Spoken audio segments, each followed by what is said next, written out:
Alright, here we are with another super frugal, super cheap dinner for many, except it's really going to be lunches for me throughout the work week ahead. I've been wanting to make a vegetarian casserole for a while, and today is the day, and I'm pretty sure I'm the only one in the family who's going to eat it. So like I said, these are going to be my lunches for the week to come. This is the casserole brought to you by cleaning out the fridge and using up this and using up that and slopping it all together. As you know, casseroles are an extremely frugal and potentially nutritious way to feed the family. Booyah! Here's what we have going. Here is some leftover pasta I pulled out of the fridge. These were actually rigatoni noodles, so they were considerably larger, but I cut them up into smaller pieces so I would be able to shovel the food in my face faster when it comes time to eating. Now, as we know, your casserole is generally some kind of starch, like pasta or rice or potatoes, some kind of a binding material, the classic cream of mushroom soup. And then other junk you throw in, like your meat or your vegetables or whatever. But like I said, this one's vegetarian. And we have some shredded up cheddar cheese here to put on top. And so we're throwing it all together. First, I shall put the mushroom soup into here.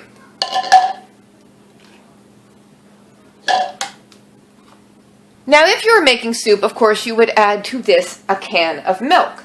But we don't want our binding agent to be quite as thin as soup would be. So we're not going to put a whole can of milk. And in fact, this time I'm not going to use milk at all. I'm going to use the broth of some soup I made yesterday.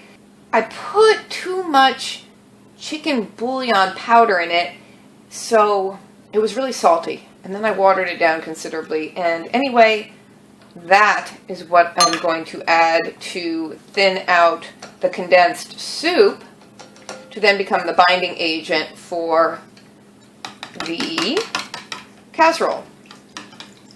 So we're just going to mix that together in our mixing cup.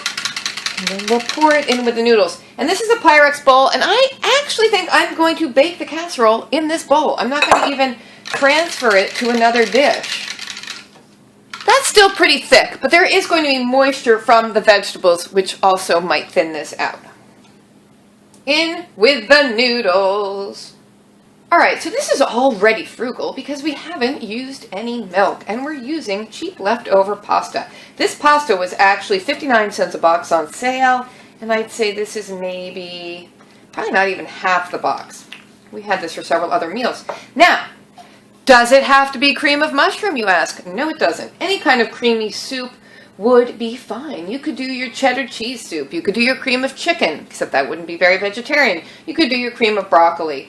The good thing about cream of mushroom is it has a very neutral flavor, and this is a variety of soup that is often on sale. For some reason, the Campbell's soups often have their tomato, their cream of mushroom, and their chicken noodle soup on sale, and then when you combine it with coupons, you can pick this up much cheaper than you're ever going to get your cream of broccoli or your cheddar cheese soup. Because of Frugal Daddy's dumpster diving, I've had to basically reorganize the whole fridge and freezer today. So I pulled this out of the freezer. It was a cup of shredded zucchini. I popped it in the microwave to thaw it out, and then I drained off the liquid. And what I think is interesting is how little zucchini that is. This was a cup of shredded zucchini when it was fresh. And once I drained off that liquid, so little left. And that just tells you how much of your fruits and vegetables are actually water. But anyway, there we go. Shredded zucchini in. Then I'm going to put in this edamame. This will add some protein since we're not having any animal flesh in this casserole. And one thing I really, really like about edamame is the crunch. It adds a nice texture. I like things with different textures combined. In goes the edamame. Here we have mostly broccoli, but a little bit of cauliflower. Frugal Daddy came and picked some of the cauliflower out, but there's some cauliflower in there too. So I steamed that, and that is going to go in the casserole. Just the right amount. Now I'm going to put some cheese in it, and then I'll save some for sprinkling on top. You know how the best part is when you have that cheesy layer on top and then it kind of gets brown and a little crunchy around the edges? That's just the best. And yes, this broccoli and cauliflower were also from a dumpster. And they are beautiful. So we're going to stir it all together. Autumn might eat this because she likes broccoli. Neve, I gotta say, she's not going to even try it. She will just hold her nose, scream, and run away without even trying it. And that is why you have to do things to sneak vegetables into your kids from time to time. I would love to use all of these tomatoes in this casserole because I think that the sort of general blandness of it would really work well with the kind of tartness of a tomato, but Autumn really loves tomatoes. So I want to save these for her, but I think I'll take one and cut it up into chunks on top and then put the cheese on top of that. Because you know how melted cheese and tomato go so nicely together.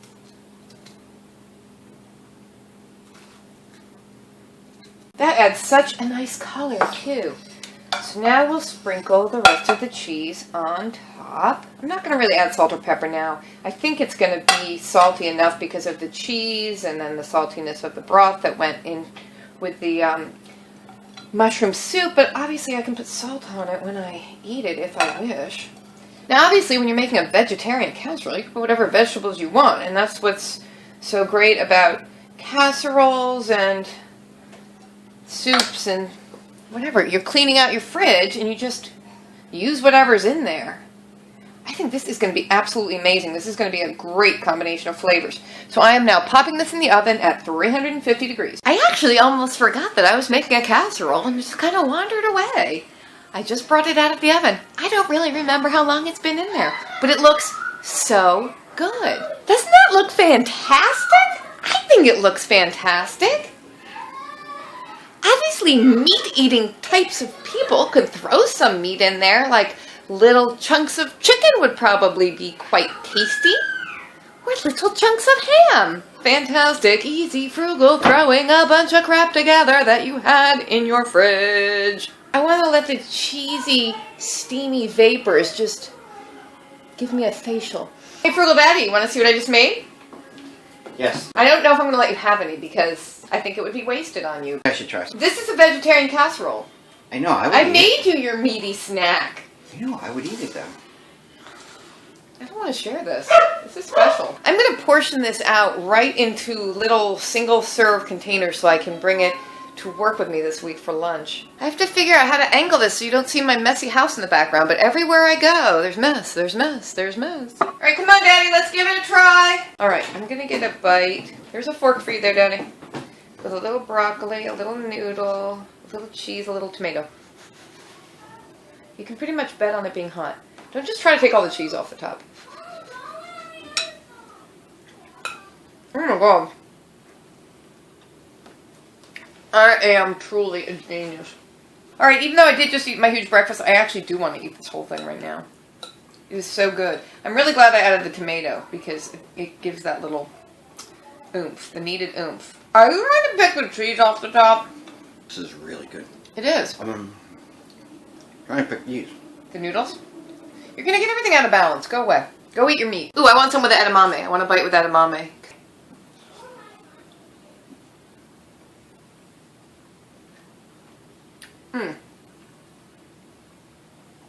Absolutely delicious. I have got to hide this from myself or I'm not going to have any left for my lunches during the week. Now, if I was going to share that with anybody else, that would easily feed 4 to 6 people. Yes, I would say 6. There you go. Whole family fed. As easy as that. Alright, if you liked this video, and even if you didn't, give it a thumbs up. Just go ahead. Comment below. And if you haven't subscribed already, click to subscribe. And please do feel free to share it on social media. Please do. So long, farewell, auf Wiedersehen, adieu, adieu, adieu, to you and you and you.